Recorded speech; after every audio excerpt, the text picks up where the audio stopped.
Afternoon. Good morning, Dave Angerinos. I have a special treat for you.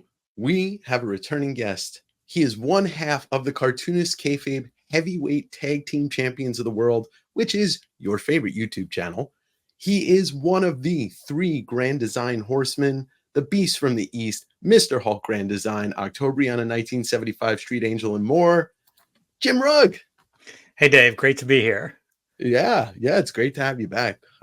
Last time I was definitely a little more nervous because it was a full live show and all that. And today we're hanging out, just the two of us.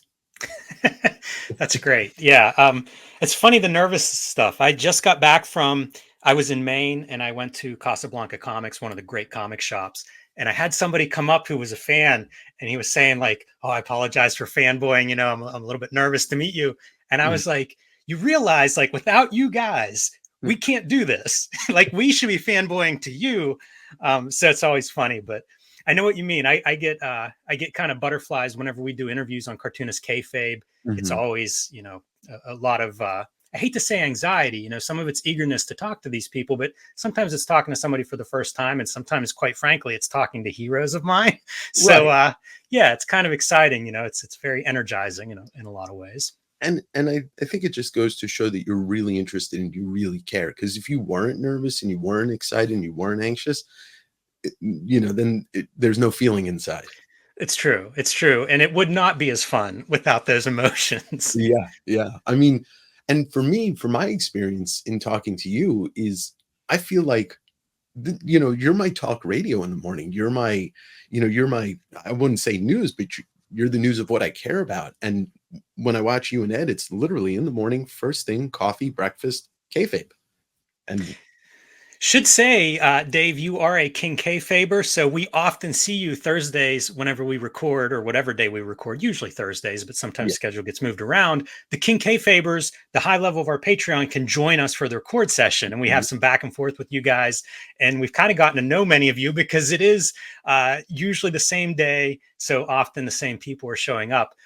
It's become one of my favorite parts of Cartoonist Kayfabe, and it's fun because it's a surprise. Like I had no idea. We had no Patreon for, I don't know, the first 3-4 years. Yeah. And then to have like, oh, let's do the live recordings and bring in the King Kayfabers. Like none of that was planned until, several months ago. And it just has really become a fun part of the morning. It's a little bit of that extra energy, having people there that are either know stuff we don't know, or we're showing them something they haven't seen before. And it really kind of makes a nice energy around that record session. Yeah, it really is, because the community that I've gotten to know through it, like guys like Rob McCallum and Vlad and Actual Dracula and all these people, like it truly is what I've always wanted. And what I'm creating with this channel is a community centered around comics. We're all different people from different places, but we all love somewhat our Venn diagram of the same thing, And so you guys creating that for us and us being able to come in for that is such a beautiful thing. So thank you for that. And we're going to talk about kayfabe, but I do want to talk about the most recent publicly available comic world spread that we could get our hands on was your True Crime Funnies, which is a self-published comic about wrestling and crime. And some people say wrestling is a crime, and some people say wrestling's not a crime. But this thing was a fun read. Obviously your love of wrestling is out there, obviously, but what was the inspiration? Like, where was the idea seed for this? It's just making my own comics. In a lot of ways, this is how I started out. And I had done a Kickstarter several years ago, and I remember coming away from it. It was very successful. It was for Octobriana 1976, a blacklight comic. And I wasn't sure what to expect. It's right there. Oh, right. Yes. So after that Kickstarter, I like playing with these new tools, and crowdfunding. I guess it's not new now, but it was new to me a couple of years ago because I hadn't done it. And I came away thinking like, oh, I can just do anything now. It's possible to sell in these different ways. It's possible to connect to audiences in these different ways. Really, as long as I've been making comics, it's been possible to kind of do everything on the production end yourself. Yeah. So I came away from that thinking like, okay, what do you want to do? And then the Hulk Grand Design project sort of shows up and takes up a bunch of my time over the last couple of years. But then it was just a matter of getting back to like, what comics do you want to make? And I found this story about the true crime story in True Crime Funnies is Mhm. probably going to be part of a longer story because it's Oh, based on cool. a real person. I kind of found his story, found his papers. They're available from Stanford. So like you can kind of like do all this research. And once I started researching this guy, I was like, okay, this is some character that I might like to explore in a longer story, Mhm. but I don't want to go do 200 pages, completely cut off from everyone. And Yeah. also, that's a big commitment, a graphic novel. So in my mind, it was like, okay, this is a chapter that I think can stand on its own as a satisfying story. I'll do it, see how it feels. The wrestling stories, as you said, I'm a big wrestling fan. I read tons of wrestling biographies. I listen to podcasts, and I'd come across the story. The stories that are in there. One of them is Andy Warhol's, literally his journal. I'm from Pittsburgh, so Andy Yeah, Warhol cast quite a shadow around these parts. and And he to went see to these little, WrestleMania. almost like tangential wrestling stories that I think are fun and potentially interesting to somebody that is or is not a wrestling fan, it just seemed like it'd be fun comics to make. Yeah. And once I had enough for an issue, it coincided with the show Heroes Con, and I thought, Mhm. okay, I'll print this up myself, and we'll see what happens. And it was a really good response. I've actually done another printing of those that I'll be selling on my website for kind of like a fall holiday sale coming up here at the end of October. And long story short, the response has been good. So I Yeah. plan to do more self-publishing of comics and really more of just making my own comics. I actually have a wrestling comic on my drawing table that I was inking before I called you. And I will end up just keep pretty much entertaining myself. I want to make comics. When I started making comics, one of the great things about indie comics and mini comics was I found comics that were made about all subjects, that crossed genres, that had old people, young people, men, women, everybody doing these comics that, like, Mhm. if you remove the creator, you couldn't just plug someone else in. They were Yeah. personal. They displayed the knowledge of the person that was making it as well as their interest. And those are the comics that I most cherish. Like, that's what I want to make. And we really live in this time where you can do that and you can get those comics in front of people, which has Yes. often been a huge challenge. Um, it's just this great time in a lot of ways to be a creator, but also like, what do you want to create? Like, it's a weird thing of almost winning the lottery of like, if you could do anything, what do you want to do?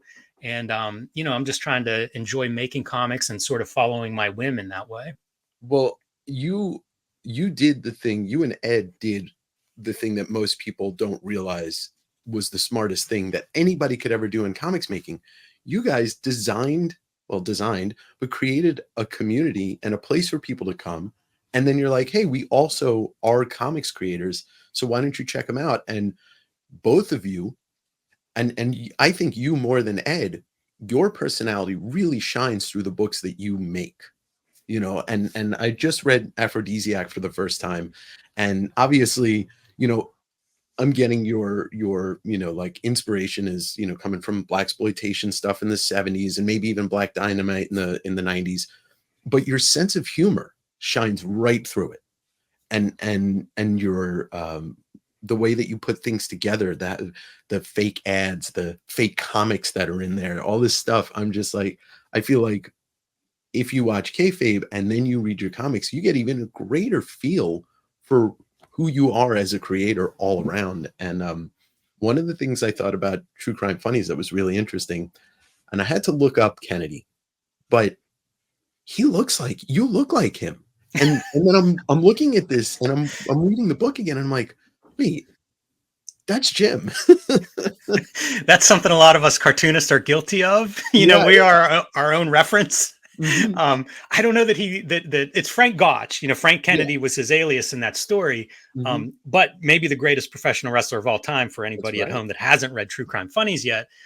I don't know that we resemble each other in real life. Like, if he looks like me in the comic, it's probably a little bit of a shortcoming on my part as a Right. cartoonist, I, unfortunately. But that's a funny observation. It may be, as you've gotten to know me through the show and stuff, then it's easier to like project that stuff a sure, little bit. sure. But I really did appreciate this, and not to get off on a tangent, but have you watched Wrestlers on Netflix yet? I'm partway through it. Okay, so good. Like, I know it's an underdog story, and I've always loved Al Snow as a wrestler and a person, but It really does shine through, like, what that whole circuit is like to be an independent wrestler and to kind of, like, struggle until you make it, if you make it. And it kinda runs parallels to comics. Very much. We say that a lot on Cartoonist Kayfabe about the parallels between wrestling, professional wrestling, and comics, and I think they are. There are very many of those, Yeah. from old school promoters being like publishers in a lot of ways to wrestlers and their characters being like the books that cartoonists make and the characters that we create. I haven't watched all of Wrestlers, but I do love those stories, and definitely a lot of what I love about wrestling is the history. It is the Mhm. territory of kind of those characters making themselves, the wrestlers making their own characters, and trying to get Mhm. over and survive and figure out how to make a career out of that, how to make it work for them, each one being different, maybe being different on the match card, which is different Yeah. pay.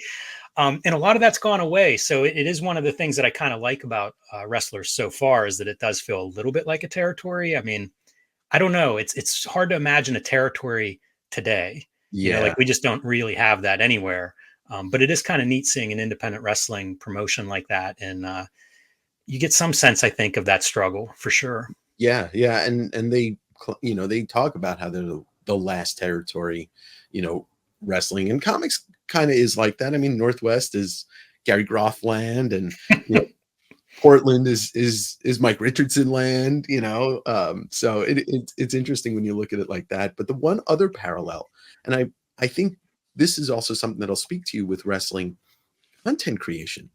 And wrestling, you have to kind of, you guys have shoot interviews and you do promos and stuff. And for my part, I'm more of the kind of like, I like to do promos and stuff and throw my sense of humor out there. And it's just one of those things that I know you're a comic book creator, but I also look at you at that other side. You and Ed are content creators, and amazing ones to boot.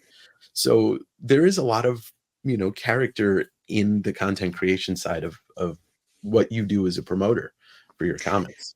Yeah, there really is. I realized that as soon as I started doing comic book conventions, and I started out doing mini comics and shows Mhm. like SPX and Space and Mocha, these little indie, not all self-publishing, but definitely on that, a lot of people were doing that. And it was at a time when the market was down, and I could watch other people and sort of how they would interact with fans. And I would see myself doing certain things where I was like, oh man, I saw this person do that. I thought it was terrible. I just did that. Like, I've got to learn from that. I got to clean this up. And it would be things like being self-deprecating, but maybe to the point of almost shaming the person that comes up and says, oh, I liked your book, or I like this or Yeah, that. And it's like, wait a minute, let me show you all of my shortcomings as an artist and where I failed, and your taste is terrible if you think this is good.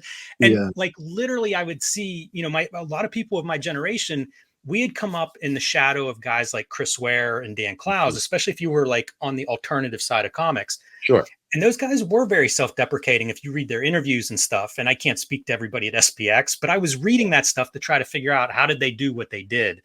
And a lot of that seemed to transfer over into my generation of creators, where we were kind of like, put your heads down, at Mhm. conventions, make sure that you criticize yourself before anyone else can criticize you.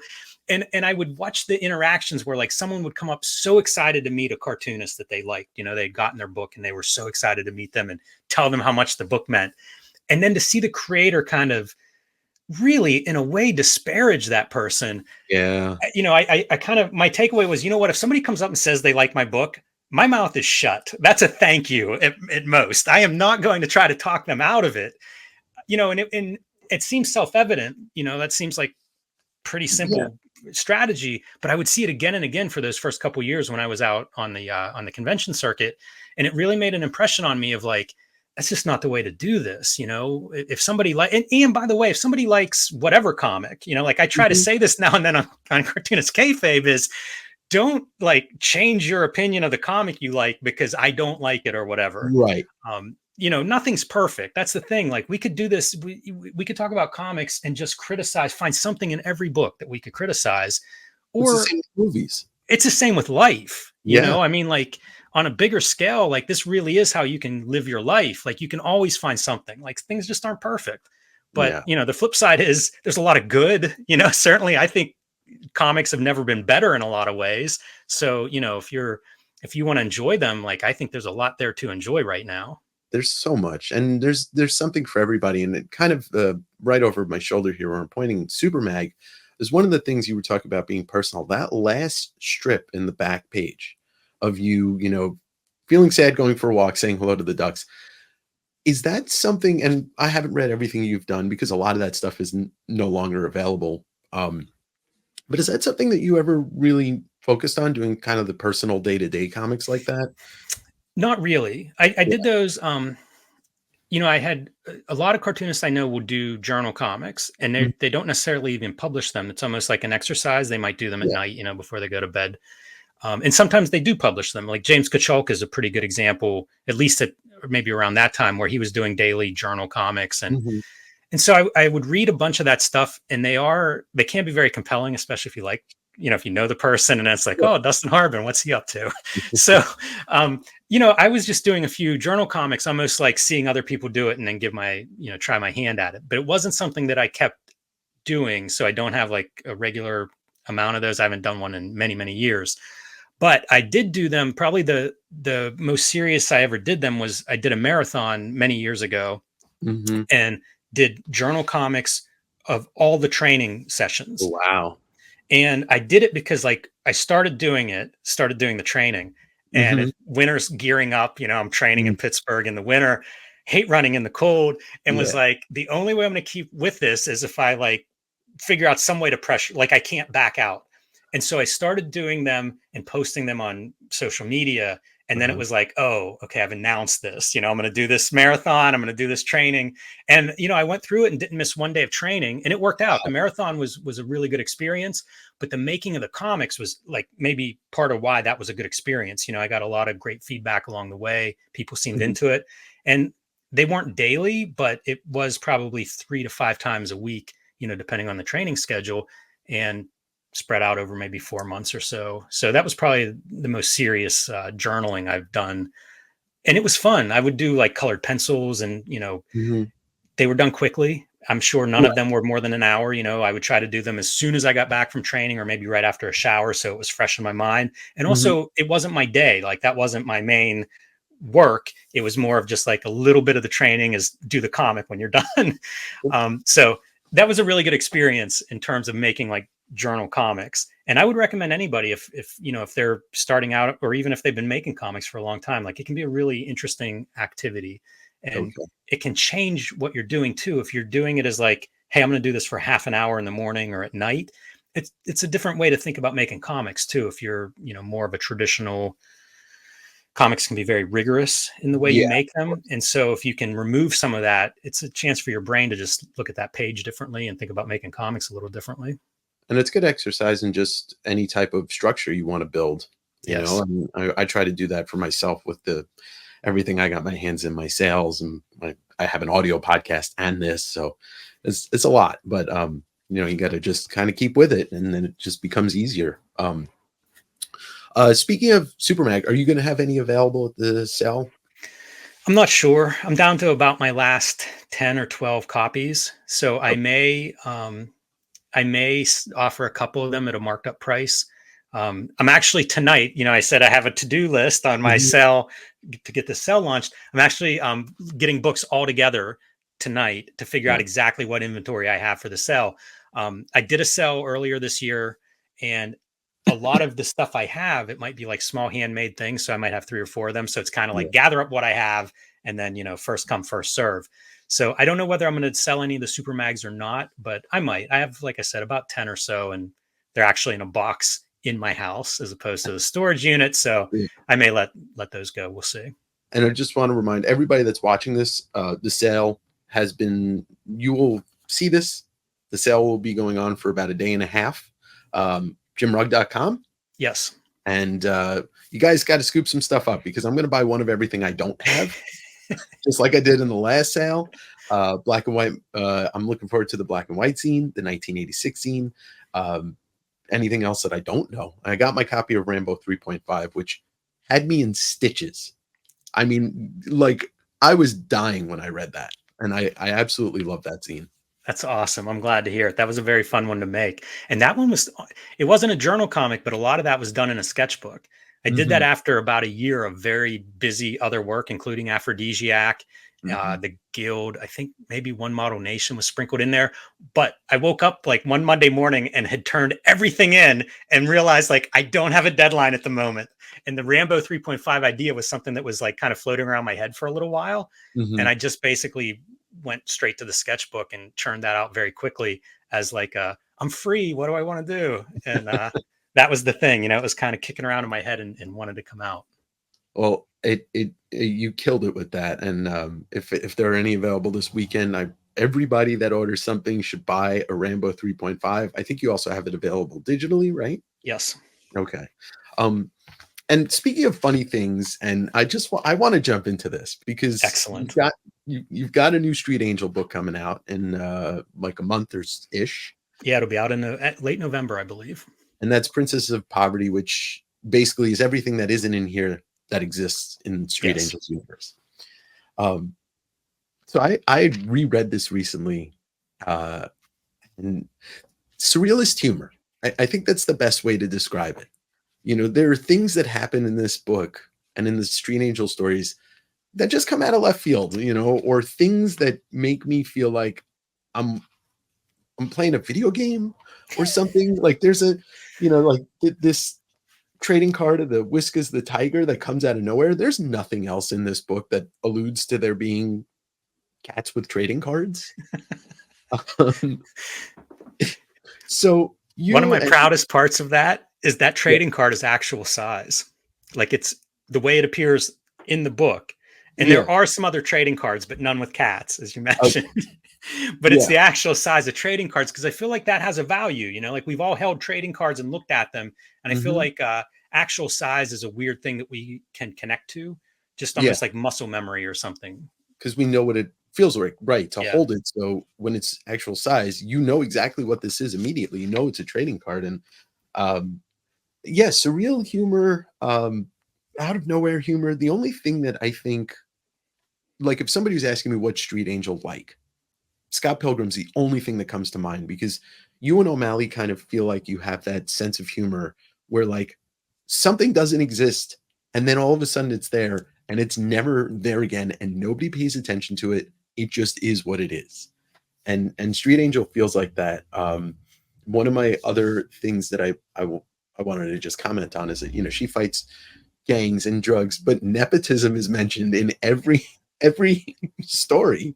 And you guys talk about nepotism in comics, and I'm assuming that's just kind of like where that comes from.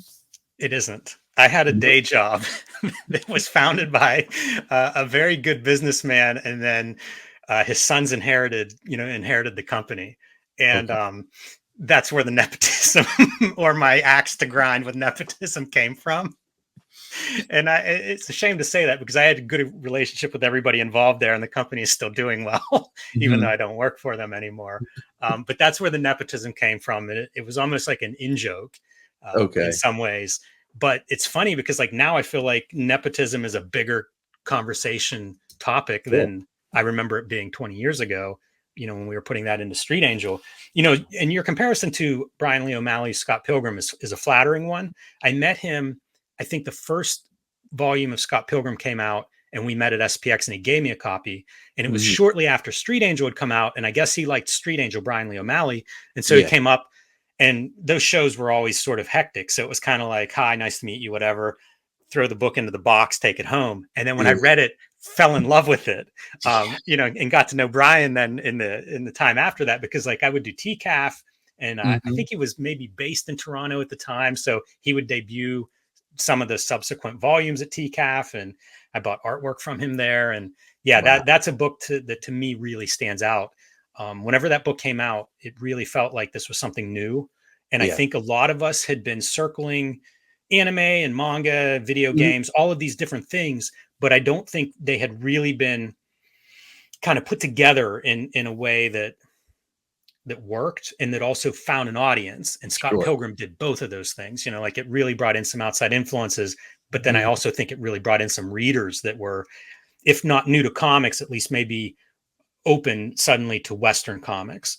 And that book really is something I reread it not too long ago and was amazed that like I still love it, you know. Yeah, it's still funny, and that's the thing. I was not that style of comic wasn't for me until I read it, That's kind of and how I felt. yeah, yeah, the surrealist, oddball, spoofy kind of humor has always been my thing. I Weird Al's a huge influence on me. The Zucker brother movies, Naked Gun, Airplane, that kind of, just jokes flying in from everywhere. And every time you read it or you watch it or whatever it is, you catch something new, and it doesn't make sense to be in there, but it's just in there. And that's Street Angel is really like that. But the way you draw action sequences is top notch. And I know that's a big thing for you. You talk about it a lot in some comics about the way that people draw action, and some of these action sequences and fight scenes and just, stuff like this really, and nobody else is doing it that I can find. Well, n- thank you you. know yeah. That's great to hear. So for anybody watching, Princess of Poverty comes out next month. You can pick up Deadliest Girl Alive. I was picking up the hardcovers when I was finding them, but everything goes out of print eventually, and so this is a great little thing to have. But was so okay. So last time you were on, somebody in the live chat had said, "Is Brian Maruka real?" And it's got to be kayfabe. He that's not his name. Not his Brian name. Maruka is real. I'm not sure what I can do to prove that to you, short of maybe like, can we call him up and get him on here? He's not active online at all. Yeah. He has come to a show or two. I think he made it to an SPX with me once early on. So there Mhm. may be some fans out there that have Brian Maruka's signature from There you go. first printings of Street Angel that could vouch for his realness. But that's all I can tell you. He's real, but I don't know if I can prove it. I'm not sure I have a photograph of me with him. That's okay. I did want to ask, what's the process? What was the process between the two of you with the writing? And obviously you're the art. You were the pure artist of it, but with the writing. Um, His background, so he worked at a company that I worked at. I was the designer in their marketing department, and he was a tech mhm. writer. And almost everybody else was like 10 years older than us. We were about the same age, started about the same time. And I saw something that he had written, and I was like, oh, this is good. You're going to have to like proof my scripts. Here's my latest mini comic. And pretty soon that escalated into us emailing back and forth, just kind of like weird ideas and entertaining each other. So it developed very organically. And now, like, I've known him for almost 25 years. Yeah. You find these people who sometimes I say he's like an editor for me. Sometimes he's very much the writer. Some of these stories might be, 95% his writing. Others Mhm. might be 95% mine. So it's very organic in that way. Sometimes one of us has an idea for a scene or a character or a title. And then it's like, well, we really like that, but we've got to build, if we're going to make that work. And other times it's like one of us shows up and has almost a complete story figured That's out. funny. So it varies. We've had times whenever we're working on Street Angel actively where we might meet up every week and just go over whatever we're working on. We have a ton of stories in various progress, like in a shared drive. It's just Mhm. like things that we could probably go back to and revise. But some of it's outlet too. It's timing. Um, Sure. Deadly Scroll Live, those were all done for Image, and I didn't have like an advanced deal, so it was pretty much draw these. Their policy was to have 3 issues done before they would solicit one. So now you're doing 3 issues without pay Mhm. before there's potential to go through the system and get pay. So it was often, it depends on the schedule as to are we working on a story right now actively or not. So it kind of depends. But we go back and forth. We still stay in touch, and he's co-creator of Street Angel, so like we're still bound together like through the business. Sure. And if I have something going on, I often will turn to him for a fresh set of eyes that I trust. And I Mhm. also understand his feedback because we've been working together long enough that Yeah. when he says something or responds to certain things, I kind of know what that means. Yeah, the So inflection of what he's saying, yeah. yeah, Well, it's the bottom line is he's a very good writer that I respect, and so whenever I'm working on something, I like to get his feedback, if nothing else. and you must share some piece of the same brain because it's seamless. Like there doesn't seem to be a tonal shift in any of these stories. The humor doesn't really change. So it then it's a real creative process. I'm sure the two of you share, which is a great thing because you'll see certain writers team up to do a book, and it's like reading two different books. You know. I don't know how it surprises me how much of the history of comics is based on like a team, Hmm. like a separate writer, an artist, even working together. It just seems when that works to me, it's so rare. Yeah. It's very hard to do that. Like, I think it's one of the strengths of comics is that a lot of cartoonists do everything themselves. So you have an idea, but you also have like, I can use words or pictures to express this idea. I think if you're just writing or just drawing, you really lose a lot of that, Yeah. that kind of ability to translate the idea in a way that suits your vision or makes sense to you the most. Hmm. Obviously there have been examples of team comics that have turned out really well, but I Sure. do think it's a difficult thing, and it might even be almost a different art form. Yeah. Yeah. I mean that there is wildly different thing when you look at some of the great writers, but I mean, you look at Alan Moore, he does some of the art, like the Right. artist going in, and Gaiman does a little bit, but Hmm. then you've got the man that is the Grant island. Morrison does some. Yeah, yeah. But then there are people who were islands. Frank Miller is he is the prime example of the. I would put him as the greatest, at least in his field, the greatest writer artist of all time. I mean, it's really tough to look at the stuff that he did and be like, yeah, there's somebody that can do this, that can do the both jobs better than him. Which comes to the 1986 zine. Um, Yes. I recently fell down a hole because you guys talk about it on the channel. I didn't see any of your zine making videos on the Kayfabe channel, and I went down a hole on it inadvertently of watching you put together the Octobriana stuff and all that. And so I'm interested to your love of zines. It's a big part of your who you are as a comics creator. Um, Yeah, it definitely is. And the other part that goes hand in hand with that is the like my graphic design background. mhm, Excuse me. I was thinking about it recently because I still do design, like I'll do freelance design on books and different things. mhm, It's just something that I love. And I think a lot of times the design can be folded into a comic because it's words and pictures and, you sure. know, communication. So all those skills can be applied in a lot of ways on a comics page. But the Mhm, zine is the thing of like make it yourself. It's almost yeah, printmaking, would be probably a little bit of background that I have that is connected to zines. Um, but the tools now exist, like I used to like the zine video that you talked about with Cartoonist Kayfabe. I was mhm, printing on different papers and assembling it myself. And then like I had a friend who had this big cast iron guillotine cutter. It was yeah, this whole process. And it's gotten easier and easier now with print on demand to be like, okay, I put it together digitally and now I send it off and I can pick binding and paper type and all these things. So in a weird way, like the line between say publisher, designer, and zine maker, you could come at one of these zines like 1986 zine from any of those angles mhm, and say it makes sense. I found like zines and mini comics when I first really started making comics. That was the stuff that that I felt I fit in. I was making mini comics, but it was also the stuff that I was most excited by yeah, in terms of reading and collecting and discovering. And I think that really informs a lot of my interest in making zines. There's something about the way you put something together that reflects maybe the way you think. I saw mhm. this movie, Atomic Cafe, years ago, like 25 years ago. Do you know that movie? I don't. It's all found footage, basically about the Cold War and atomic bombs, really. Yeah, And so, like, it's folding everything in from news clips to military films of like bomb testing to mhm, educational clips of like the animated turtle that you're showing kids in school of duck and yeah, cover, yeah, mixed with music at the time, like all of these elements. And it's all found material. There's no narrative beyond how am I going, what's the next thing that I clip into sure. this series of clips.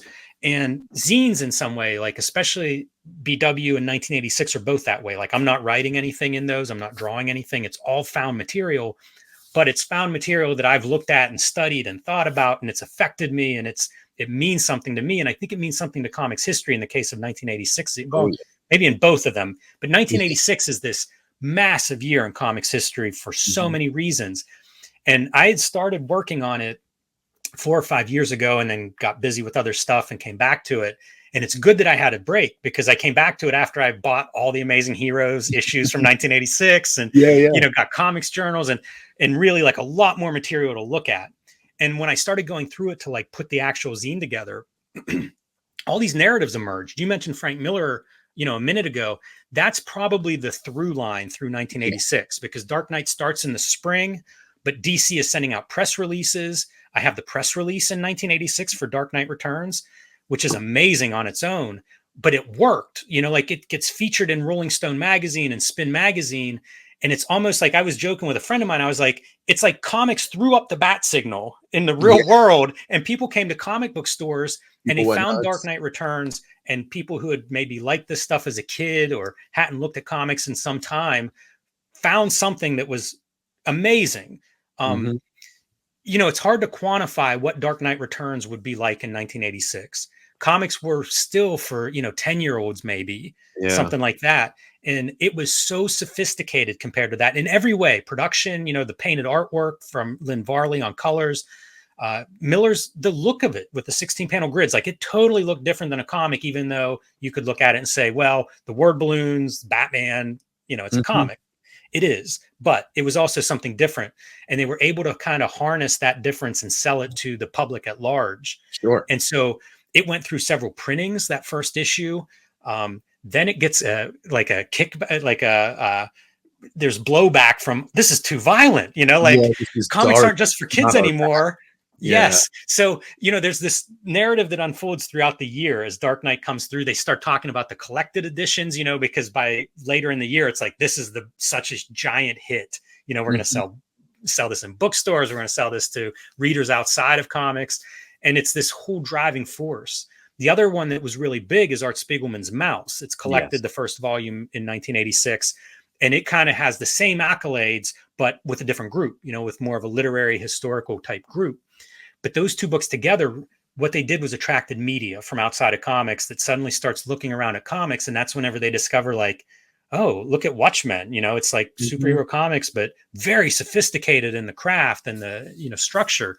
And there were a few books like that were, Harvey Picar's going on David Letterman in 1986. Gary Right. Panter is designing sets and props for Pee Wee Herman that's on television in 1986, like Emmy award winning creations by a cartoonist. So Even the turtles gaining momentum and becoming what they become starts in that era. 100%. And I did not realize that until I started going through the research and found, like, First Comics did color collections of the turtle comics that were Yeah. graphic novel size. It'd be like 3 issues in a square bound book.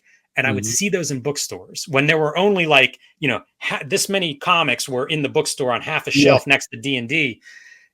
The Turtles books were there. That was 1986 that First Comics got on there. It wasn't after the TV show. It was before the Right. TV It was show first before. looked around and said, I think we can sell this to a wider audience. And they were Look, right. here we are, right? I mean, it's such an amazing thing that here we are, you know, oh my god, almost 40 years later, and we're getting a new Turtles movie. Like, the Turtles are continuing their evergreen, like The Simpsons, in a way that the history books will show in 50 years, when they're still rebooting it and doing it and bringing it to new kids. And 86, I mean, you could probably paint the pathway also. 86 leads to what we experienced as kids with the comic boom and all that, Mhm. and then the implosion. My centerfold, because whenever you make your own zines or your own comics, the centerfold's often the first thing that the book opens to. Sure. So got to put some extra thought and effort into what's your centerfold. My centerfold is tracking all the image guys and where they're at in 1986, and they're all active. Yeah, of Jim course. Lee had done a Wild Boys comic for Marvel, as like a try, like a submission. It's his own Yeah. characters with Brandon Choi. They go on to do Wildcats. They did Wild Boys, and it gets Jim Lee hired by Marvel in 1986. And to your point, you think, like, within 5 years, he now has X-Men #1 selling 8 million copies. Like, what a career, like, as a 5-year window from I stepped in the door, and 5 years later, I sold 8 million copies of this book. I mean, and then Todd with Coyote 11, was Coyote out yet He in the was 86? doing he was splitting time all over the place. He was doing Infinity Inc. at DC Right. Comics, and he also starts on Incredible Hulk in That's right. 1986. It's announced with Peter David. So good He year almost for did him. he almost did triple duty, but he left Infinity Inc. before he started Amazing Spider-Man, Yes. which, I mean, I mean, my channel is quarter at least built around my love of Todd, and I could talk about him and for 5 or 6 hours and not repeat. His work ethic is phenomenal. Yeah, It yeah, really is impressive, and I think he doesn't get enough credit for that. he definitely does not. And his But he's work, also very smart about the stuff that he's done. He's done a lot of shrewd stuff, like with Infinity Inc. Like we looked at a block of those on Cartoonist Kayfabe, and they're yeah, pretty cool to look at. Like he's doing some fun page layouts and kind of pushing it. But I remember coming across an interview where, like, he says consciously he veered away from that sort of formal design stuff in yeah, favor of what he thought would be a more commercial, more popular, focus. And it was, I mean, he's another example of, like, yeah, look at what you're doing. If it's not landing the way you want it to do, make adjustments, be goal change it. oriented. And he's a guy that, I think it's really paid off. And he's one of the very prime examples of, maybe the only prime example of a person who was super successful. He made a lot of mistakes. He admitted he made a lot of mistakes. And now he's one of these people that just, you don't find people that are multi-million dollar business magnates that are like, I'm going to keep my stuff at the same price. I don't want you to spend all this money. If you don't like it, go buy something else. And his business ethics, and I don't like people with in business, but his ethics these days are something to look up to when you're thinking about, like, what this industry is all about. And what he did with the toy industry is, somebody needs to make a documentary about it, because where we were kids, remember, like, starting lineups were these ugly things, and like these figures that we were looking at in Toys R Us for, and then 3 weeks or 3 years later, they look like McFarlane toys, and now everything looks like that. Knowing McFarlane and everything that he has done, I don't know how there isn't a documentary about Todd Toys. like, come on, you're right. That seems like a no-brainer. I wanted to get into some details on that, like from an entrepreneurial point of view, like, hey, Todd, let's talk about the toy stuff. And he pushed back a little bit whenever he was on Cartoonist Kayfabe and wanted to focus on the comics. But I do wonder, like, once that toy company kind of, and it hit pretty fast, he tells the story about that first toy fair when he had drawings and he sold them to, was it KB Toys? One of the big toy distributors. With Toys R Us. Yes. And, it really takes off quickly from that, a pretty unknown beginning, let's say. Because who knows what's going to happen? Maybe he does that toy fair and nobody orders a toy, But the opposite happens, and it seems like it skyrockets, like, right away, and he's able to meet it. I don't remember any big problems with those toys, but I wondered, like, as a person who's, he's self-publishing essentially at that time, he's certainly in tune with the business part of it. Was he just like, oh shit, like, I got to put some attention here because there are multiple extra zeros over here happening, and I've got to attend to that. And we didn't get into that, unfortunately, but I think a documentary on that subject would be, man, I'll buy a ticket. Yeah, me too. There's I'll show you it after, or I'll send you a link. There's a book that one of the old employees of McFarlane Toys self-published. It's available on Amazon, and it's about the early days of Todd Toys, and which eventually becomes McFarlane. But getting back, I just wanted to jump into the Hulk. We talked about the most amazing book that Marvel ever published, especially when it looks like that. We talked about Grand Design a little bit, and after I did have this question. I don't know if you've answered it somewhere else, but after reading through all of the Hulk that you read, all the research you did to create that thing, did you find or think of or get inspired for a Hulk story that may have never been told, that obviously you haven't told it yet, but something that you're kind of holding on to, maybe? No, honestly, No. I didn't. It probably wouldn't be hard to come up with some stuff. Yeah. But my focus was so much on trying to, like, shape that stuff that I was not thinking of adding more. It was really like, cut that out, remove these 20 issues. So it wasn't really where my headspace was. I did come away with stuff about the Hulk, like certain thoughts on the Hulk. Like one of my thoughts is it could be a metaphor for addiction. Sure. It feels very much like if you're a blackout drunk or something like that. I think you could do something with that. Richard Corbin and Brian Azzarello did a banner series where it's like purely a military weapon That was Yeah. something that I definitely took away from reading all those issues and kind of thinking about the Hulk and the Hulk history. And I thought their series was kind of phenomenal. As you Yeah. know, with that concept, that was a concept I thought that stood out. So, I didn't get down the road of like, okay, here's my pitch idea for my own new Hulk story. It could be interesting to do something like that, but some of my takeaway too is like my biggest value in comics. There's a quote from an artist, and I can't remember the artist's name, but it was like, show me something great or show me something different, and I'll take different. And Yeah. that's kind of my take. And the way the Marvel DC characters have been really kind of like farmed. Yeah. It's hard for me to, I don't want to be that guy that says there's nothing new, because there is, but it's Yeah. just not where my energy is. Like I would much rather try to do something that I also, owning stuff is a huge priority for me. Like I really do not want to just give my stuff away.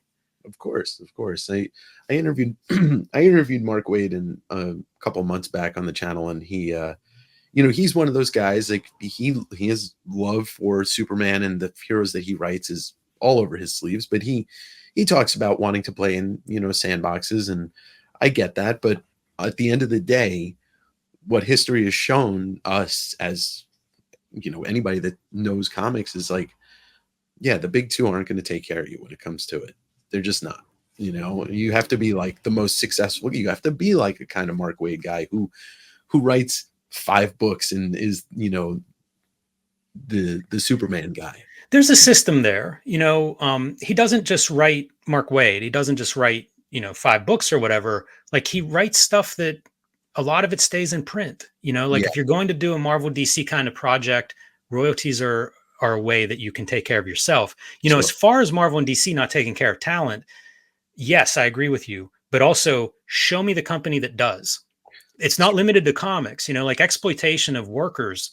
I mean, that's literally capitalism. Oh yeah. So, and I don't say that harshly. Like I'm not saying that as like, let's burn down the Capitol or something like Yeah. that at all. But I'm saying like you have to educate yourself of the business that you're in, of who you're working with. There's so much information out there now that someone like Jack Kirby, I think, had legitimate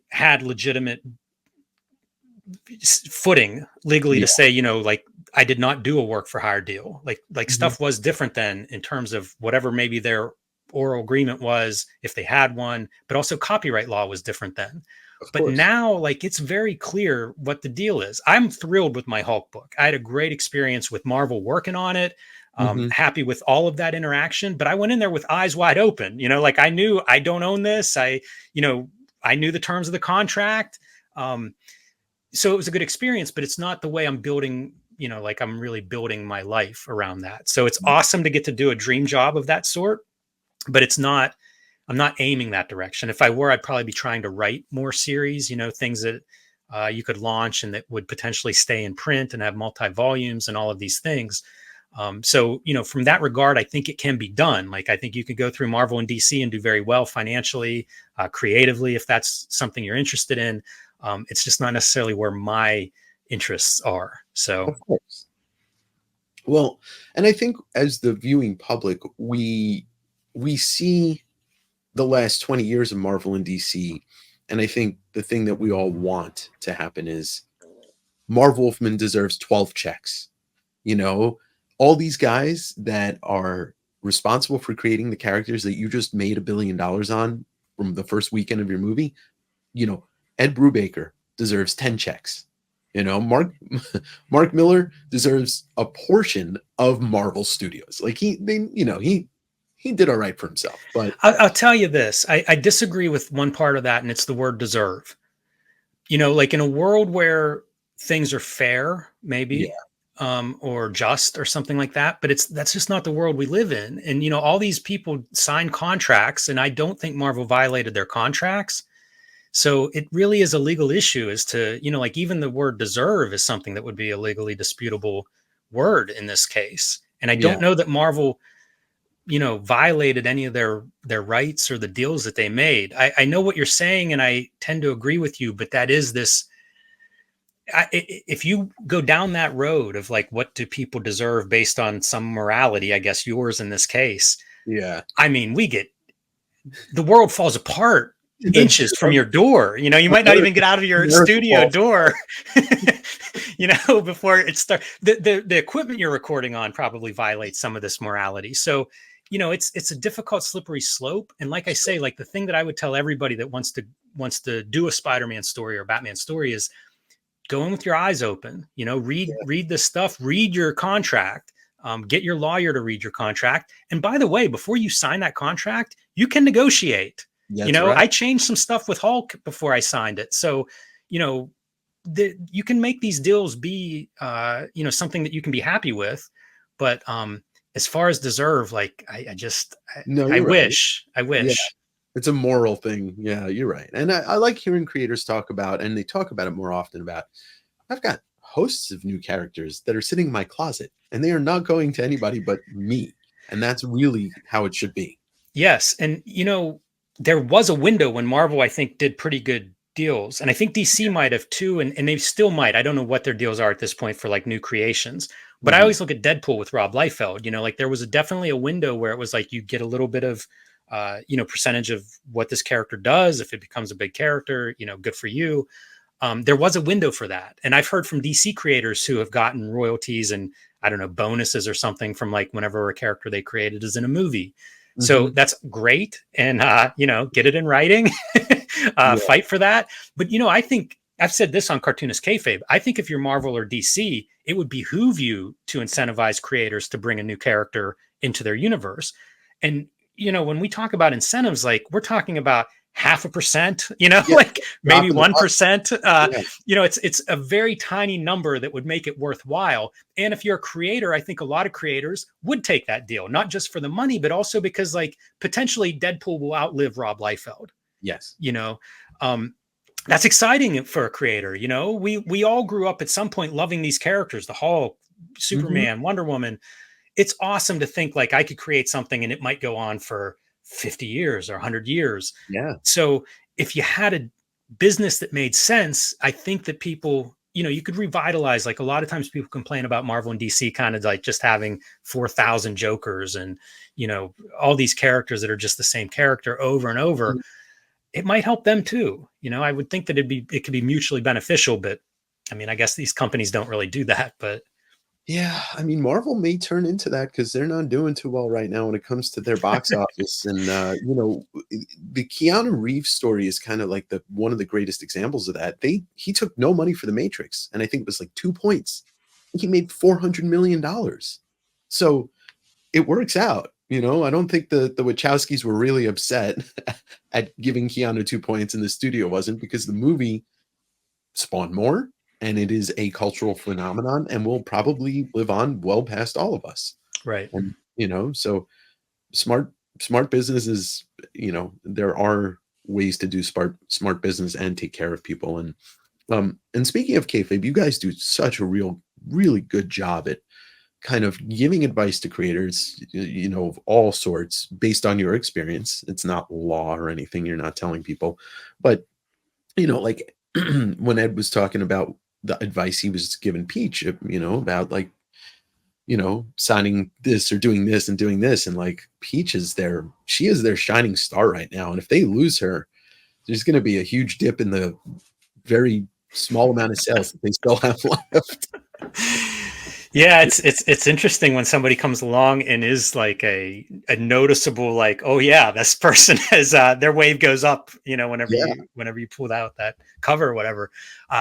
Peach is fascinating because, you know, kind of like the Jim Lee thing of like 5 years and he's selling 8 million X-Men. Like we talked to Peach, you know, we have a shoot interview with her, and Yeah. her story is like, you know, she went from working, I think, at a coffee shop to to being an exclusive cover artist for Marvel within a few years, like maybe 4 or 5 years of really pushing into illustration and freelance.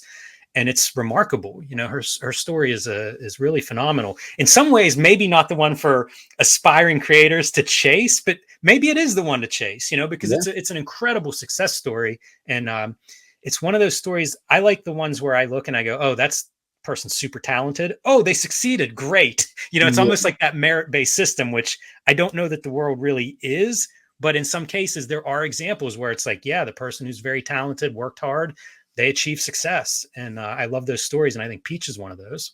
Yeah. I mean, look, I forgot to mention in a couple weeks, 5 years anniversary of Cartoonist Kayfabe.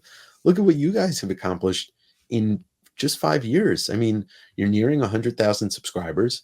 You are the greatest YouTube channel. It's everybody's favorite comics YouTube channel too. But there's something to be said about the fact that you guys put in the time and put in the work and it's all yours. I mean, you don't, you have to adhere to YouTube, which is bigger than all of us. But, you know, at the same time, when you guys go to a convention, you set up together, that's everybody knows who you are. And now you have an avenue to sell your books that you're publishing yourself, that you're creating. So, I mean, you're a great shining example of what it means to focus, work hard, and also just be open. And I really appreciate it because, like, without your channel, I don't really, I don't have the guts to go ahead and do this because I'm not a top 10 guy. I'm not a hot book guy. I love comics. I happen to sell comics, but I read and I collect and I keep and I appreciate, and I want to keep this going. And do you guys think about, like, I know that's not like a planned out thing, but do you guys think about the fact that when all this is said and done, whenever Cartoonist Kayfabe hangs up and, closes shop, When one of us turns heel on the other one and that's right. That's goes into right. business for ourselves. It's going to be Ed ripping off that shirt and there's an NWO shirt on, and and then like Todd McFarlane walks in and smashes you with a chair, and then super kicks me through the what was it, the flower shop, whatever. Yeah, but you guys are laying down comics history. Like, this is something that I was thinking about recently. It's just, there's going to be people that are able to go back and watch these episodes and learn from you guys, learn from the creators you interview, hear things that are said that are truth. When people are trying to forget that the 90s boom, and the bust, which is repeating right now on the comic selling side with a lot of garbage. But there's so much history in this, in an industry that kind of tried to hide a lot of its history.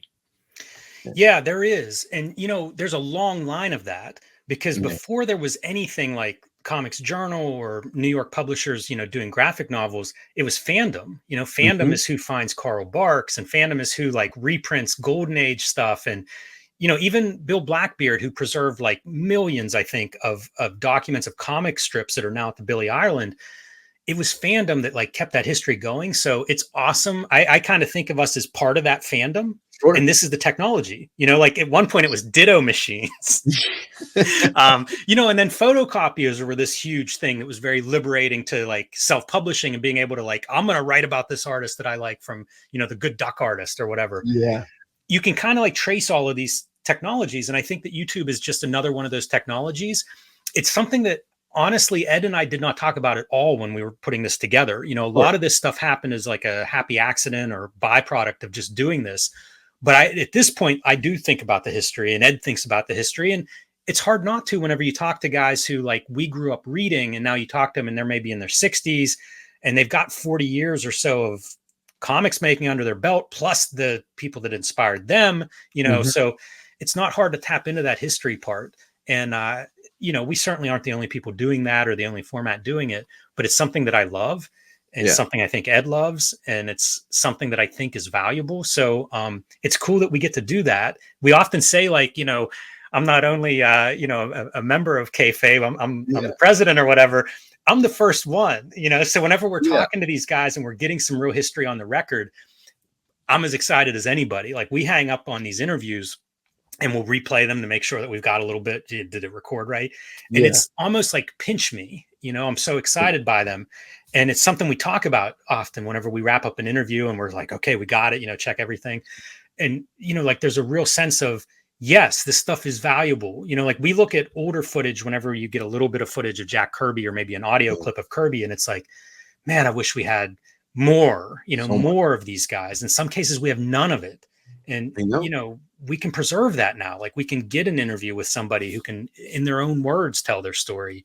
And I think it's been a really nice surprise, not Mhm. something that we planned from the beginning, but something I'm very excited about now. And, something we'll continue to look at. I have, whenever I go visit comic shops, I Yeah. often that's show me the stuff that excites you, the comic shop owner that's been Oh, here yeah. for 30 or 40 years.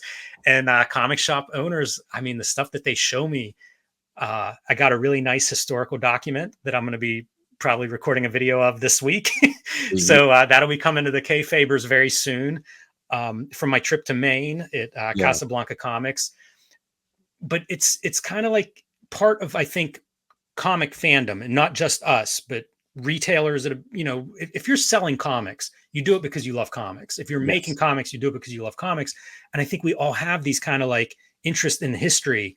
And depending on what our interests are, we have different pieces of the history. Yeah. So, Yeah. it's kind of like, let's get as much of it out there. Let's get as much of it on record. One of the cool things of going to conventions has been Cartoonist Kayfabe audience members coming up and being like, you introduced me to, and fill in the blank. Who had Hernandez Yeah. brothers, Love and Rockets, Klaus. Usually it's alternative stuff. It's a lot of Marvel DC fans who are now reading other stuff. But it's the greatest feeling in the world. If I could do one thing, it would be expose more people to what I think of as great comics. And Sure. that has we've been hearing from people that that's happening. And I mean, Dave, you do this too. Like, is there Yeah. anything better than whenever the book you love or the artist you love, you share it with somebody and they go, yeah, this is the stuff. I Th can't wait th to read more of this. I mean, literally, that's what I try and do all the time. Like, sure, I'm gonna sell the big books that I'm gonna sell, but I'm gonna always pepper in. I mean, I sold like 3 copies of Octobriana because I found a whole bunch at a store, and I was just like, people hear me talk about Cartoonist Kayfabe, and now I can show them a piece of it. And you guys have turned me on. I obviously knew who Klaus was, but it never really spoke to me. And now I just finished Ice Haven the other night, and I picked up Monica, and I'm excited to read Monica. I think Death Ray is like the only other thing I haven't read within the confines of 6 months. And he's oh my God, he's just such an American treasure. Yes. Yeah. Whenever you said, Miller, you're number one for writer artist, Klaus would be my number one. Yeah. And man, Death Ray will be probably a really fun read. It's a superhero comic. So if Sure. you have the background in superhero comics, that's a really exciting one. But Monica, I think, is his masterpiece, which I get excited by that because it's somebody that's been doing comics for 40 years. And it's like, like if a lot of jobs 40 years in, you're retired, you're Yeah. obsolete, you're maybe broken down. He's And the with opposite. cartoonists, again and again, you can find examples where like the cartoonists are doing their best work in decade 4, decade 5. Yeah. I mean, that is so true. I don't even know like what life would be like if I didn't know, or Dan Clowes didn't exist at this point, because like just in the David Boring was fantastic. Ice Haven was fantastic. Like when you did that video a couple months ago about your favorite Dan Clowes, you were doing your top 10, which is like the greatest top 10, because like when you look at top 10 videos on the internet, they are not going through Dan Clowes. And I was just like, all right, I'm gonna keep reading it. And I'm always trying to open my mind up to new things. I told you last time we talked that I was going to start reading Dragon Ball, and I finished the first tome, and I really enjoyed it. Like a couple episodes a night, and it's just like you're getting exactly what you want from your experience with a Sunday morning or Saturday morning cartoon, but you're reading it. And Yes. you know, um, uh, but the biggest takeaway, what's your biggest? I guess you already said it was kind of the interviews, and I wanted to attest to that because I always try and find, and then there's only like 25 minutes of interviews of Bernie Wrightson that exist on the internet, but it's just something like that where I wish we had him still with us, so we could all have an experience of talking to him or meeting him. And we just lost John Romita, and there's more, but there's not a ton of lengthy interviews with him out there. And I wanted to ask you if you watched. Are you familiar with the channel Comic Historians? No, I don't know it. They just did a 2-hour interview with Ditko's brother and his nephew in Johnstown. And it is, they had some audio technical issues, but I'm telling you, It's amazing. You get some insight into Ditko, a lot of myths dispelled, a lot of things that we all heard that weren't true, or some things that were true. He actually really liked the fact that he created Spider-Man. Like, he was proud of that. And that's something that like instantly just changed a lot of things in my mind. And I know you talked about going through a Ditko phase very recently. Parallel to that, even without you saying that, I started going through a Ditko phase, and I started to appreciate his weird, like the way he illustrates is so interestingly weird, and it's charming. He is it's strange to think like his passing has somehow made him more accessible or Yeah. something. I love all the stuff that I've heard from his family, Mm. like debunking some of these myths that, we probably had in our heads. Yeah. It's really changed the way I think of him. Part of my interest stems from going to a Ditko play that was in Johnstown as part of Ditko Con. That was Mhm. really interesting. Highly recommended if people get a chance. I think that play will continue to kind of appear here and there. So if you get a chance, I would recommend it. It's such a unique way to kind of experience some comics history. It's something I had never Sure. experienced before like that. So it was very enjoyable from that novelty standpoint. But it was in Johnstown, and it was with the blessing of his family. And they have like, I think they're planning like a biannual I think Ditko so. celebration there. But the fact that he stayed close to his family was amazing. Cause like I grew up and Ditko was like a weird hermit. Yes. And it turns out, no, that's not it. He may have been like a little bit like standoffish with, say, comic book fanboys, but he was close to his family from according to the family and stuff. Yeah. Um, I found that really encouraging. Like it seemed like it wasn't some bitter, weird guy, but it was some creative guy who was doing what he wanted to do. And he Yeah. wasn't, I think it came out he had like $3 million when he died. So it wasn't like a guy who was living, in poverty or stuck in some way or alone. And all of those things completely reshaped you get these ideas of somebody that you don't know Of in your course. head. And all of those things made me feel better. Like, okay, his life was much better than whatever I had imagined in my head, Right. apparently. And that's really Yes. cool. The other thing that came up that I thought was real interesting is when we talked to Seth, the Mhm. cartoonist of Palookaville, and he was talking about how, we're collectors as well as artists and stuff, and that I kind of shapes us. And he love made the connection about Dan Clowes as a collector of Ditko almost changes the way we understand Ditko or think of him. It's Yeah. kind of recontextualized some of the Ditko. And that just blew my mind. It makes perfect sense. And we've seen those examples where somebody will like champion some artist and write forwards or, Mhm. really kind of like promote them. And because of the way I think of Dan Clowes' work, whenever you then like filter Ditko through that, and you can see a lot of Ditko in Dan Clowes' work, Yes, you can. it really makes it very interesting. And it makes me want to dive back into the Ditko stuff, especially the stuff that he was self-publishing or publishing with Robin Snyder, the Yeah. black and white comics, the packages. And I Yeah, have some of that stuff. But it's just I wish there was a little more conversation around that stuff because sometimes I find it somewhat impenetrable. yeah. um, and if I had some ways in, that could be helpful. But maybe it'll be Cartoonist Kayfabe that finds some of those works that are a little more accessible. We looked at Mr. A recently. Mhm. Can't remember if we made that video live yet or not, but if not, it'll be coming up. And I found that stuff really readable. So, I think some of that stuff that's more personal Ditko work may be some of his best comics. And it's just a matter of possibly figuring that out, and, Mhm. and saying maybe read this first, or if you're going to try some of his later period stuff, this is the way to go. But it's been really interesting to me to think like, since he has passed, my opinions of him have changed and changed again. And I hate to say he's a more interesting artist to me, but in a lot of ways, I'm much more interested in his body of work. Yeah, and it's funny because I haven't really gotten to the Mr. A stuff yet, but I just recently bought 2 collections that contained almost every single one of his Spider-Man books, with the exception of number 1, and I'm seeing it newsprint the first time. I'm looking at these books, and I'm really getting an appreciation for the eccentricities that he really designed the villains with. And that's something to me that, growing up a superhero freak, seeing like what looks like a toothless lizard. He looks like an old man, and I'm like, this is so weird. And then just diving into his work and watching that interview, I'll send you the link. It's fascinating, and it seems that World War II is what really changed him. and which makes sense, anybody that had to go over and see those atrocities and fight in that, is going to come back a changed person. But yeah, very, very much a family centric person. Your that note about the villains in Spider-Man is a really good one because Yeah. I kind of think Spider-Man's I think it's my best costume when I think of like superhero costumes. I give Mhm. so much Spider-Man credit to Ditko, like visually I Sure. think it's an extraordinary character. But one of the things that stands out with Spider-Man is his rogues gallery. A Yeah. lot of characters do not have a rogues gallery anywhere on that level. And I mean, like when we think of his rogues gallery, it's pretty much all Ditko, Yeah. Yeah. designing those characters. That's a really good point. I'm Yeah. surprised I haven't seen more in-depth analysis of that.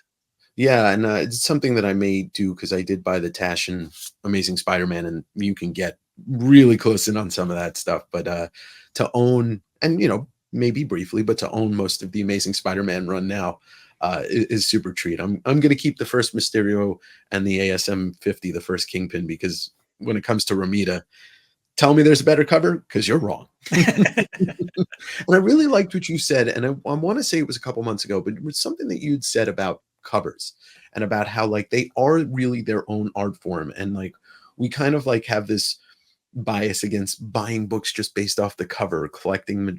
But when you think about what sells a comic book in the newsstand era, or the like in the superhero genre, it really is the comic, and some of these books that I owned a Silver Surfer 4 with the Buscema Thor Surfer, and the interior of that book's boring, but that cover is one of the greatest comic book covers of all time.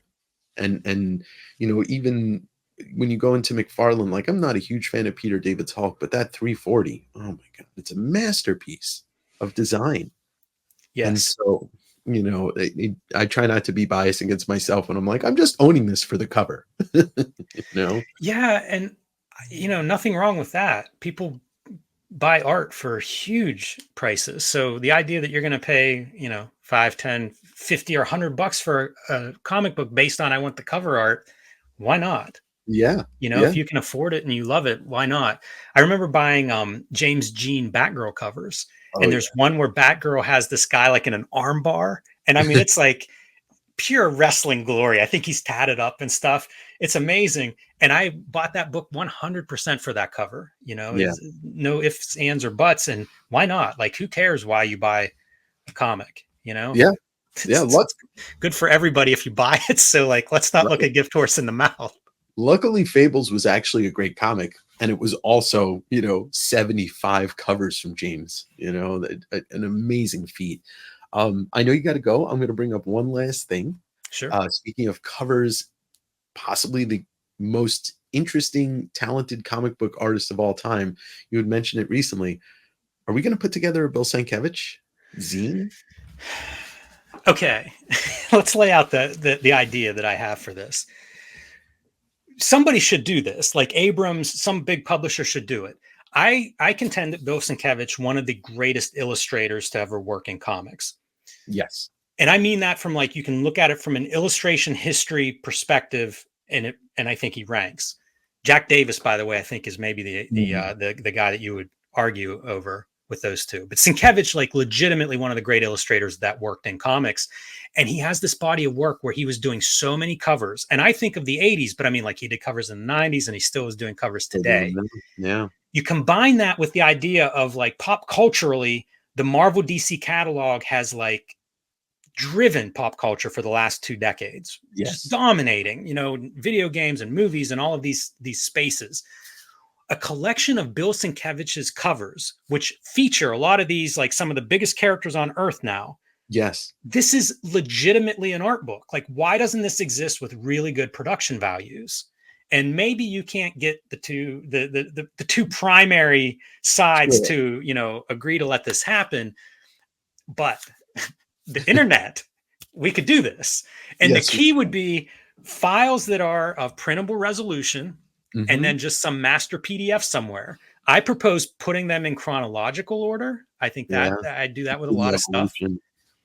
But I just think like I'm surprised an art publisher hasn't tried to do this. Even if you were limited to just Marvel or DC, and maybe even some stuff you wouldn't have rights to, like ROM, although I think Marvel has ROM They now do, again. yeah. So, but some of the licensed stuff comes and goes, like there's the great Transformers. I think like Transformers 8 maybe is a really great Sienkiewicz cover.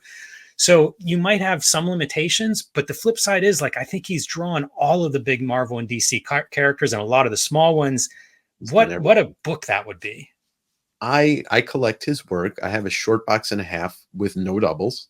Um, you could do one of each. You could do Marvel, and it would be like, I mean, like he did Dazzler for 25 issues. He did New Mutants. Some spectacular covers on Dazzler. Those New Mutants covers are amazing. Yeah, and it's not even to talk about the interiors that he did in New Mutants, or like you just looked at the Sandman one that he had the interiors on.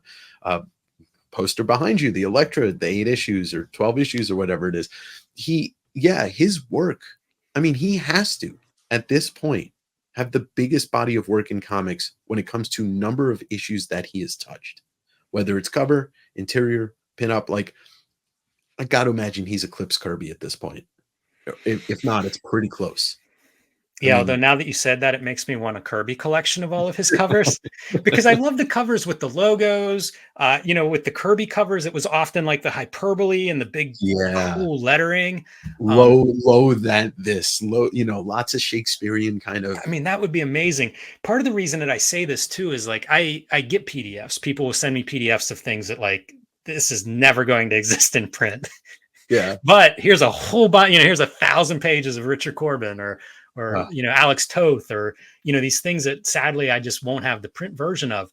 But you could do it with anything, and having all of Kirby's covers or having all of Sienkiewicz's covers just to look at on my iPad, I feel like would be just the greatest PDF, of all time. And whether a publisher ever does stuff with that, who knows? But it's kind of surprising that a company like Marvel doesn't have a complete Kirby cover collection.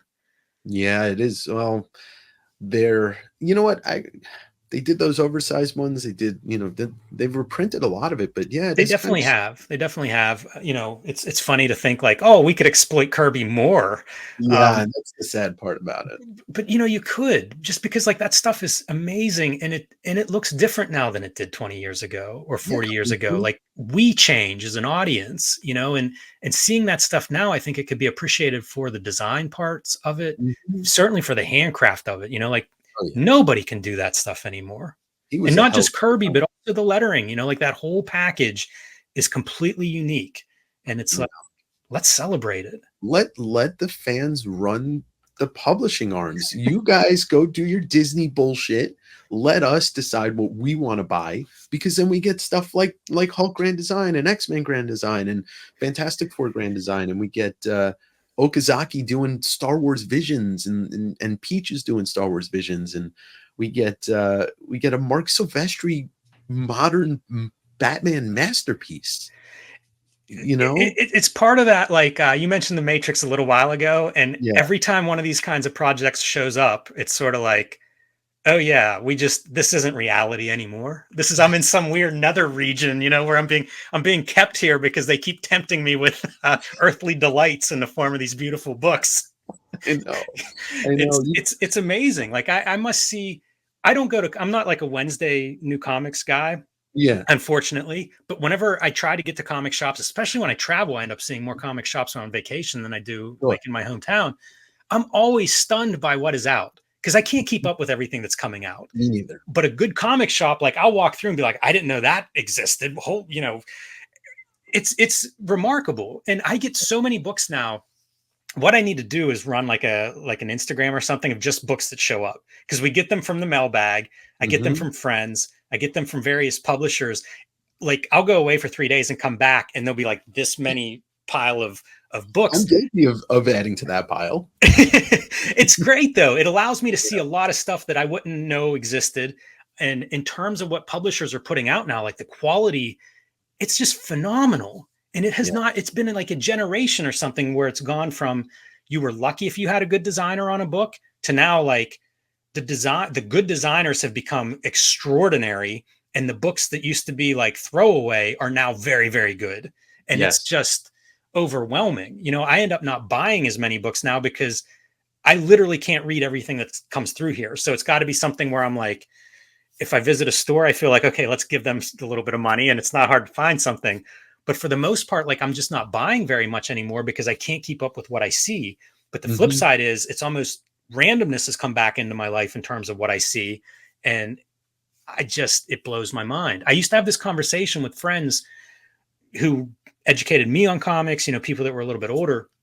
Gary Groth, even I've Hmm. asked him about in interviews, this idea of like, did you ever think comics could be this good? Like Groth is a good example because he was sort of evangelizing the art form before there was any proof that it Right. could produce the stuff that he thought it was capable of. And now we've gotten to a point where an average week of new releases might yield 20 or 30 books that would have been the best book to come out in like 1997. Very true.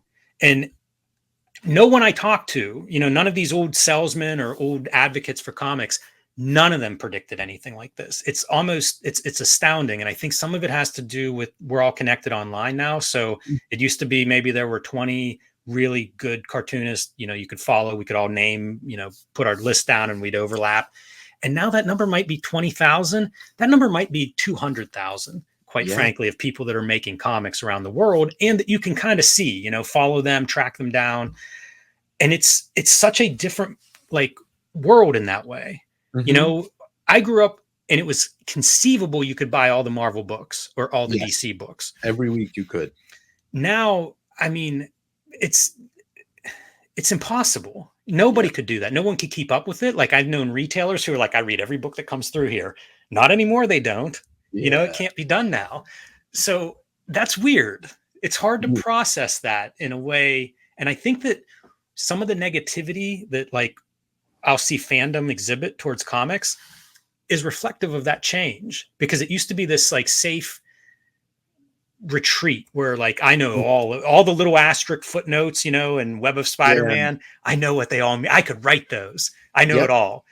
And now like nobody can know it all. And a lot of cartooning and comics fandom, I think, were completists.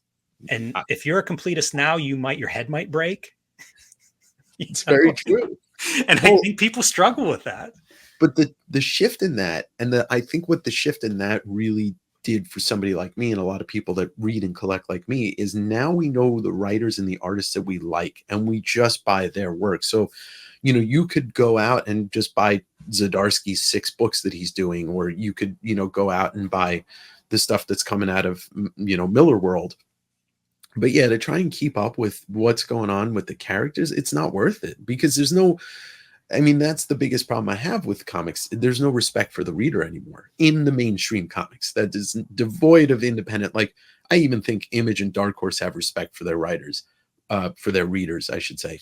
But Marvel and DC does not. They do not respect their readership, and that's why there's a lot of contention, a lot of just negativity surrounding it these days on Wednesdays. And I can't subject myself to it. That's why I'm more of, okay, Silvestri's got this Batman series coming out. I'm going to read it.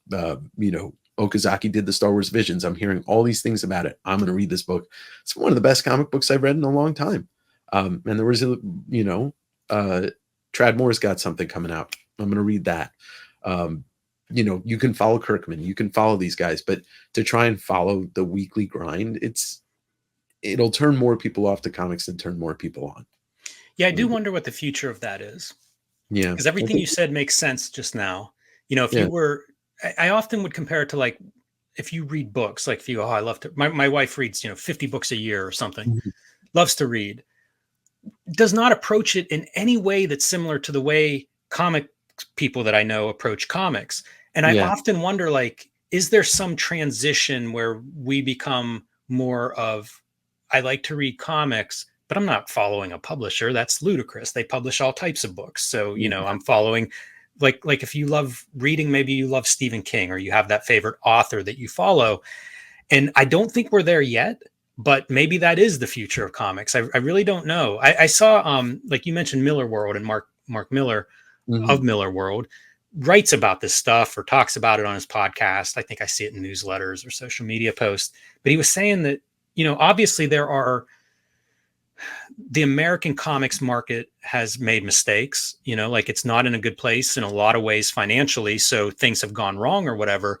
and admitting that there's a problem is like, a big step in solving it. And I'm Yeah. curious to see how that stuff plays out, because in a lot of ways I'm distant from that. I don't have a pull list anywhere. I'm not really participating in that way, but I do wonder about it. Like when I did the Hulk book, I had friends who were like, I want to get the book. And it's like, I'll get it for you, Yeah. because the alternative is impossible. It Yeah. was almost impossible for them unless they went into a comic shop where it's on the shelf, which Mhm. that's hard to do too. Like good books will sell out, and there's so many books that often, a store might order one copy of, if of something, if they order any. And it's weird how difficult it is to put your hands on a specific comic book Yeah. if you're not completely like in this. Yeah, you're either an outsider or an insider. There's almost no in between, like you said. And the insider is so small, and you have like the casuals are what make up almost every successful industry. Yeah, Everybody that buys an iPhone is not like jailbreaking their phone and making it right. what they want it to be. We're all casuals with it. Same Yeah, with almost anything. yeah, And music, I same don't thing. know how we get to that point with comics again. I don't really either. I mean, you pinpointed often. I mean, the one thing I do love about comics is you say it often is there's so much out there. Like you don't have to read it. You can go backwards and you will keep going backwards for the next 10 years. And you can keep going backwards. And that's what I do. I mean, I talk about it with music and it's the same way with comics and to an extent with film. You find something that you want to read, you read it. Then you go and do a little research on the writer and the artist and who their influences are. And then you go back and you read that and then you hop back. It's the same thing. I use the example of Pearl Jam. I grew up a Pearl Jam fan. And then I found out the Who were the biggest band for them. And I started listening to the Who and I'm like, oh my God, this makes so much sense. This is one of the greatest bands of all time. And now this is one of the other greatest bands of all time. So there's that, but I don't know what to do about the new books. You're right. I don't know what the answer is. Marvel, DC. I mean, you don't want to see people lose their jobs, but they do need to cut the amount of stuff. There's no need for 15 Batman books a month. No.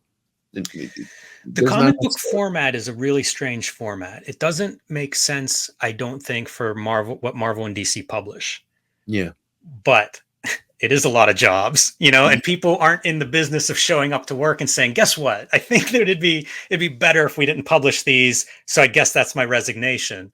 But the for $5 for a comic book that is part of a much bigger story, and you're only getting a fraction of a story for that you might read in 10 minutes. Yeah. It just doesn't, the economics are not there for a casual reader. So I wonder about that. I wonder if that format changes, because I think overall comics are super healthy and have a giant readership. Oh It's yeah. just not a giant readership of new Marvel, DC, part one of a 7-part mini series that I got to come back each month. And, it's too difficult to read that stuff. Yeah. Yeah, it is. It is. I mean, I do it very seldomly, and that's it. I'd rather just buy the beautiful hardcover package or the Right. full thing, because that's gonna feel better. It's gonna look better on my shelf, and it won't take up as much room as 7 individual issues in a box that I Right. have 100,000 comics in here right now. So, you know, Yes, yes, I hear that. Although I tend to buy the comics, like especially whenever I'm like looking for, whatever old thing. If I have the option, I like getting the comic books, yeah. but I'm maybe in the minority there. I had a conversation recently with Tom Scioli, friend of the show, Mhm. and he's doing a Kickstarter right now for Yeah. Witchman, and it's still active. For anybody that doesn't know about it, go check it out. But we were talking about like the comic book. We love comic books, the format Oh, of comic books, Um, but you almost have to design for them. You need yeah. to, I think you need to deliver something that's satisfying by its as a unit. If Mhm. you pick up one issue, it should deliver something to you. Yeah. Yeah.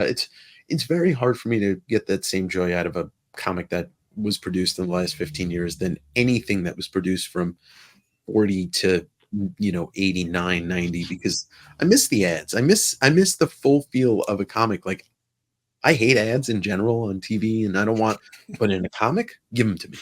Give them Yeah. to me. Give me Mile High's Priceless. Give me the Mighty Marvel Society, like what you guys did with the Grand Design. Like if they allowed you or you guys had put in those like Mile High ads, it would have been like 110% the complete package instead of 100%, you know? But It never even occurred to me to go that far. yeah, But another internet job I'd like everybody to put together. I want a PDF of all of the hostess ads. I think there are like 900 of them. I yeah, want high resolution PDF of all of them because they ran not just in Marvel and DC, but I think Charlton and definitely some of like the Dells and things like they were the Richie Riches, like yeah, the yeah. Harvey comics had them. So, it was like all over the place. Like they did a lot of those ads. Again, I think the number is like 900. So somebody needs to put that together and then send me a download link. I mean, you talk about the health of the comic industry. I mean, I'm not going to shoulder all of it, but people like me that are selling comics and doing it on a weekly basis, like we are keeping people interested in comics because they're not just buying vintage comics. They're keeping interested in comics and they'll go to their local shop.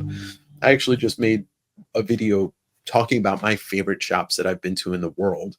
And I said in the video, if you don't buy from me this week and you tell me you went to your local comic store and spent $100, I'm going to give you I'm going to be thankful because without comic stores, comics does end up going away in the way that we love them.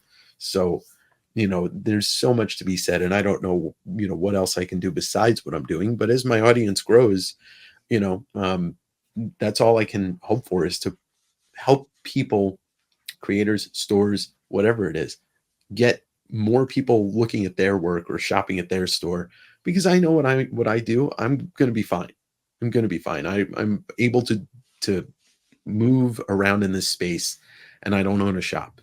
So, but I will keep, preaching the gospel of comics. I mean, I went to, I won't get too into it, but I went to Scotland and London this summer, and I went to every comic book store in London, and I went to almost every single comic book store in Scotland, and I had a blast. And I filmed in these stores, and I promoted these stores, and I heard from almost every single one of them, "Thank you, this was great."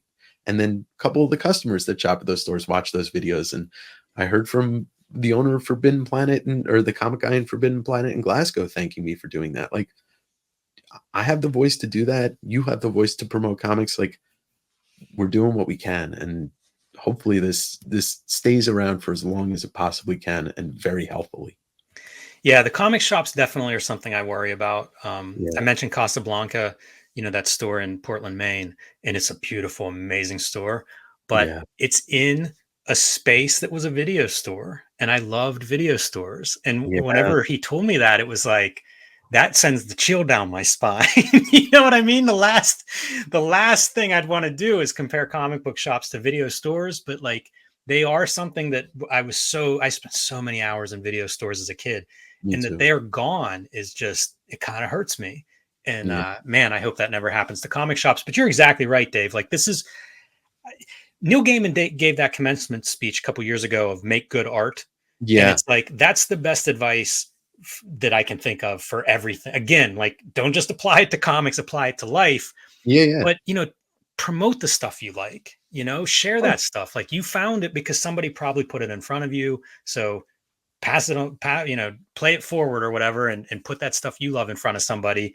And yeah, I'm not too worried about comics as an art form, but no, the comic shops, like visit comic shops when you travel, support the ones that are local to you.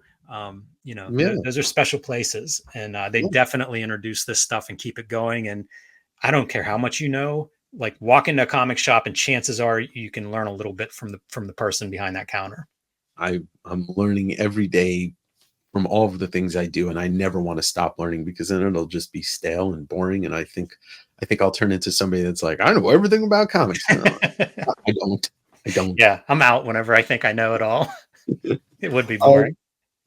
well, look, I know you got a big week ahead of you, and I want to remind everybody, jimrugg.com starting the 26th, right? Yes. Okay, the 26th he's putting all of it out there for you to buy, whatever's left. You guys got to beat me to the punch because I'm going to buy one of everything I don't have, maybe even two of a couple things to squirrel away for a later date. You know, Mark those up for resale later. Yeah, I appreciate that, Dave. And for everybody watching, I would say like this is my holiday sale. And yeah, we're doing it now at the end of October because mail can be a little bit unreliable. Yep. I've had really good track records with my Kickstarter and with the kind of the trial sale that we did a couple months ago. Um, so I'm optimistic that, we'll be able to get stuff in your hands, even if there is a mail issue with a package or two, which inevitably happens. But that's part of why we're having this sale. So if you're looking for Christmas gifts for yourself or other people, this is kind of like my big holiday sale for this Yeah. year. And the gift of comics is a great thing. I'm probably going to buy another copy of Aphrodisiac if you have any more left for a friend. So, um, also Cartoonist Kayfabe. If you don't know it, you're going to see the link below. Jim's got a Patreon. Kayfabe's got a Patreon. I suggest becoming a King Kayfaber. You can hang out with me in the chat room on Thursday mornings and, talk comics. What else we got? We got Street Angel, Mhm. Princess of Poverty coming out in November. Anything else? Gosh, I think that's everything that I can comment on at this point, Dave. All right. Well, look, I'm always happy to be your hype man, to be your promoter. I'm more of a Jimmy Hart than I think the megaphone is my mouth. But yeah, I would love to have you on the channel again, and I'm working on getting it on the channel. But we'll see if Bad Cop wants to come on. And Get him on to talk Red Room Crypto Killers. That'll be coming up, the that's release fine. of that, and I think that's January. So that'll come up with his launching his daily strip. So it's probably Yeah. just a matter of timing. That dude is burning the candle at both ends right now. But Yeah. you do have to promote at some point. So Right. if you catch him before a big launch like that, you may have some success. Yeah, and I know people will see it, but there's a couple of variant covers you just dropped on your Instagram today, which I'm really excited about. And coming up in December, you and Ed are both going to be at Big Apple Con, which is an old stomping ground of mine. I grew up in New York, and I used to go to Big Apple Con all the time. Oh, sweet. Yeah, I'm pretty excited for it. I haven't done a New York show since way before COVID lockdown. So this will be Yeah, my back in New York. And, I did used to do MoCAs and New York Comic Con and stuff. So hopefully I have some fans in New York, and I'm looking forward to showing up in person for the first time in maybe a decade. that's awesome. Yeah, I'm kind of jealous that the East Coast gets you guys all the time, but you haven't been out here in a while. It has been. It's been too long. Yeah. So, well, thank you once again, Jim. And do you want to give everybody their marching orders? Read more comics. Thank you for watching, and thanks again to Jim Rugg for giving me a whole bunch of his time. Don't forget to visit jimrugg.com. Check out Cartoonist Kayfabe every morning. Don't forget to like this video. Comment below. Also, the links for my podcast, It Came from the Newsstand, are down below. The Discord links for the West Coast Avengers are down below. And I'll see you next week on the West Coast Avengers.